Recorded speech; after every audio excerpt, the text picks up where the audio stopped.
started her own business, and she is here to discuss and talk about that business with you, my listeners, on the Positively Speaking radio show. And I present to you Ms. Vanessa Frost. Hey guys, what's up? Hey, how you doing? And welcome to the show. You actually have your own business, and what I've seen is it's called Harmony Entertainment LLC. Harmony Entertainment LLC. LLC, that's impressive. A limited liability corporation. Not many people do that. So tell me, what is Harmony Entertainment? Well, Harmony Entertainment is an event planning company, and we specialize in organizing events for nonprofit organizations. Our specialty is community service projects and fundraisers. Fantastic. So how did you come about this business? So what were you doing before, or are you still working a job, a conventional job, or how did this business come into play? I mean, since that you're an LLC and everything, how did this start? Well, it started because I've done almost everything. I've done insurance, I've done sales, I've done customer service, I've done a lot of community service projects. I've been involved with different churches, mostly Pentecostal churches, and so that's where it came from. The idea came from a former church I attended, and they had the event, and I was like, oh, this would be cool if it was nationwide. So I said, I can really do something with this nationwide and make it a positive experience for kids, especially. I like making sure kids have positive entertainment. And so I thought, oh, this will be cool to start my own business to help kids have safe and family-friendly entertainment for themselves and their families. That's fantastic. So what mental barriers did you have to battle in order to get this off the ground?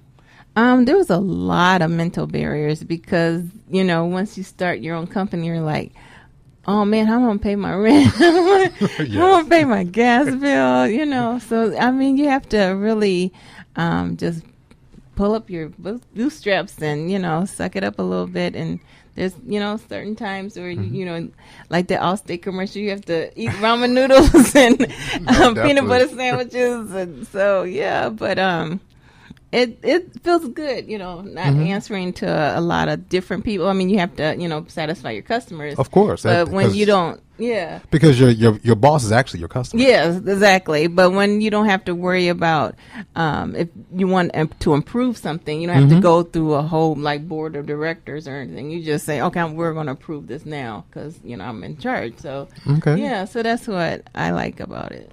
What I find for a lot of people is that they get to a point where they're so afraid, they're stuck, and you have to get to a point, I believe, where you get to a point of no return, where you decide, I'm doing this no matter what. Was there like an event that happened? Was there something that went on in your life? What was it that just got you to say, you know what, I'm doing this? Well, the event that happened in my life was I was unemployed. Okay. I was unemployed, and I was like, okay, so what am I going to do now? I've done everything, customer service, waitressing, insurance sales, and I'm like, I really don't want to go back doing that again. So I was like, well, look, I really like event planning. I was a volunteer event planner at my college, University of Nebraska in Omaha. Go for Mavericks. All right.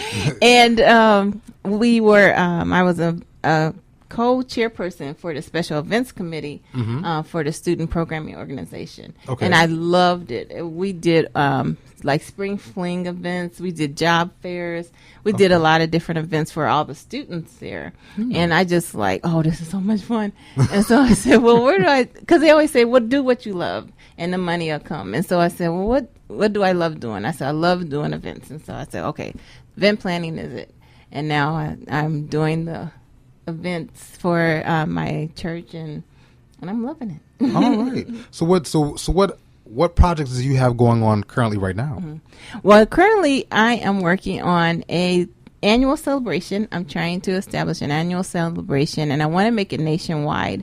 It's called Celebration of Our Family Fall Festival, and it is a alternative to the traditional festivals that happen on October 31st, because this one is going to be established next year, October 31st, 2015. And I'm trying to pursue AmeriCorps funding and trying to make it nationwide, so it'll be a positive experience for especially children, because a lot of the traditional events that happen, there's a lot of like zombies and vampires and werewolves and just a lot of negativity, and I want to really make something different and safe for the kids, and I want our event to have like a how you say a kind of vibe, a good vibe.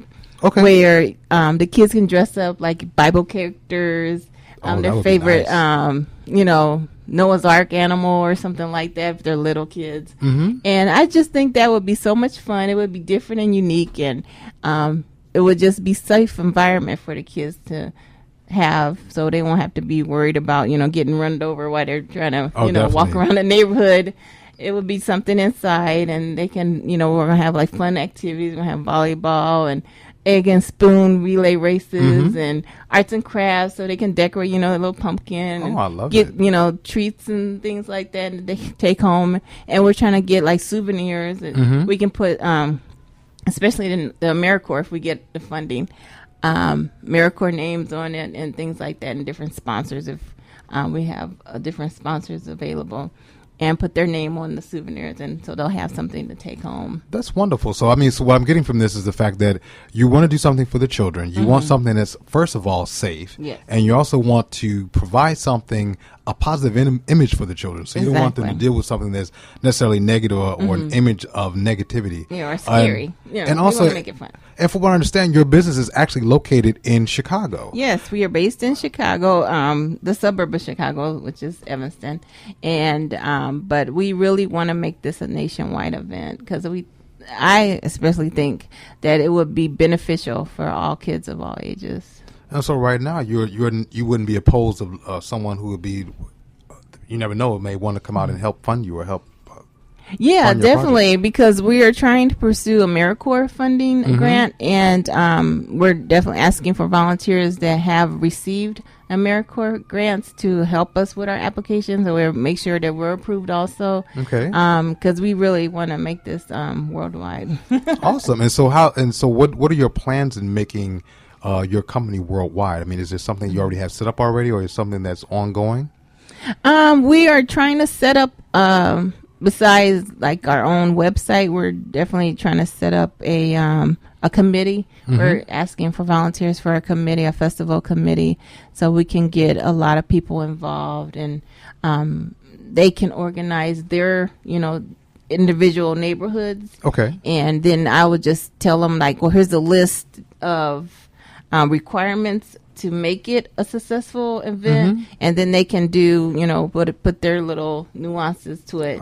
But I would just make an outline and say, oh, this is what we did, because it originally came from an idea from a former church I attended, and then I just like put, little things here and there, like the arts and crafts, because we didn't do that. We just had an event where we all dressed up as Bible characters, and it was so much fun. All right, and so I'm like, but we should have, activities and even like physical activities like the egg and spoon races and the volleyball and things like that. I thought that would be fun too. So who is your major focus? Who are you looking for? Mainly churches? No, we are looking for whoever wants to have fun and have safe, family-friendly entertainment, and even singles that want to, mingle. Oh, okay. As long because I wanted to have positive environment, and so if people want to come in with their families and participate in the activities, and we have the arts and crafts, so they'll be able to have a souvenir to take home.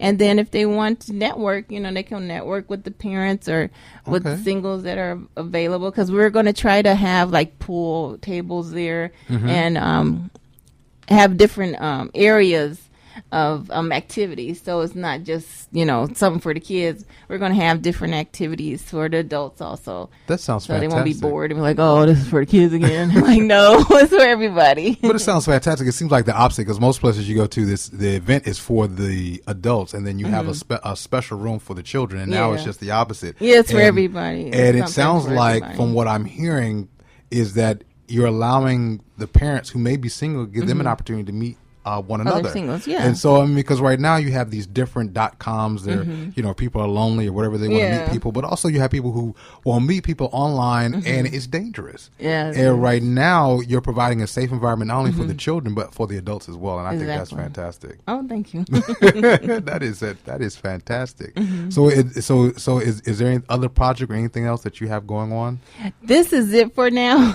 Because this is such a big project. I'm really focusing on this, and then once this is over, then I'll be able to focus on anything new right now. But awesome. Yeah. So what advice would you give people who are kind of sitting on the fence about just starting their own business?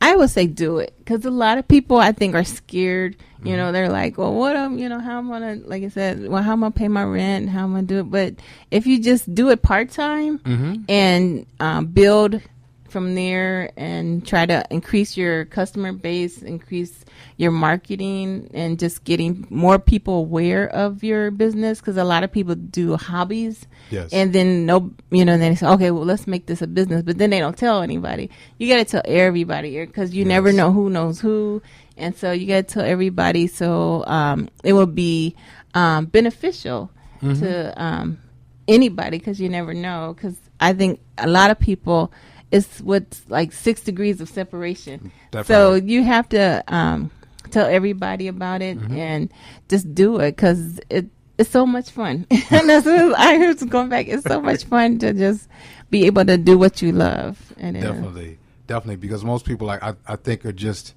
their fear. And fear is just nothing more than false evidence appearing real. And exactly. We take on something and we think it's more than what it is. But being just a female, I love the fact that you've gotten out on your own. So how do you work that around family or children or anything like that? How does that work for you? Well, it's a kind of prioritizing you have to do, and there's a lot of delegating, because like right now I should be at my parent teacher conferences, but it's like, okay, can you just make sure you take notes for me. Okay. So yeah, it's a lot of delegating and just asking for help, a lot of doing certain things and rescheduling, and not trying to put everything in one day, and try to maximize your time. Definitely. Yeah. So it just seems like you're actually organized, that you're actually putting you have to be. You're putting your energy on what you're going to get the best result from, and you're not just kind of jumbled all over the place. Because I think a lot of times what most people find it very difficult to sit down and think about what it is that they want.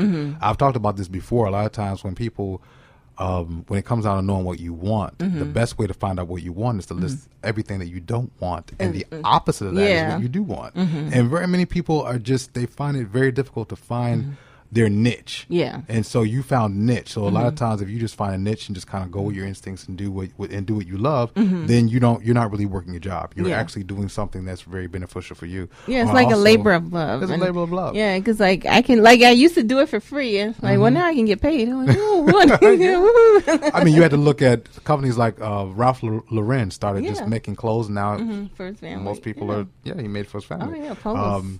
You look at Michael Dell, started making computers in his garage, and look at where he's at. And most people today that's made the most money didn't complete school, and they just follow their instincts and look at where they are. Right now, how can people get in contact with you? How can people, if they wanted an event with you, if they want to find out something or set something up, how can people get in contact with your company? Well, they can email me. My email is very easy. It's vanessafrost@hotmail.com, and it's Vanessa, VANESSA, Frost, FROST, @hotmail.com. And I will definitely go give you my contact information so you can put it on your website. And just email me and I'll contact you. It's all connected and synchronized with my phone. So every time I get a new email, I get a bing. That's fantastic. Yeah. That's fantastic. And I want to actually thank you for coming to the Positively Speaking radio show. I mean, we're glad to have you. As again, we highlight and showcase ordinary people who are doing extraordinary things, and you're one of those people. Oh, thanks.